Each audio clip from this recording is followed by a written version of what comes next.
Okay, I have begun cleaning the shed, and this is what we're currently working with.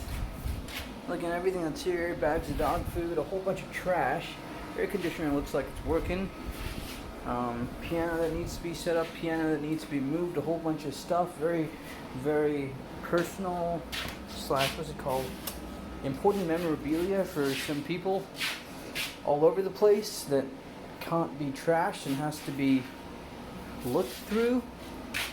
Like, look at this. There are probably 20 rolls of very expensive, whatever they're called, rolls of film.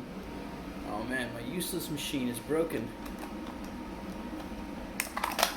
Oh, I guess just the wooden part is broken, but spiders, place to place,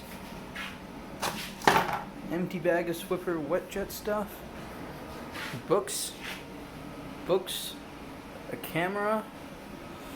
Okay, so I'm gonna be giving myself probably 30 minutes to clean this up in a very broad and general sense, and then I'll kind of check in and see what the progress is. All right, see ya.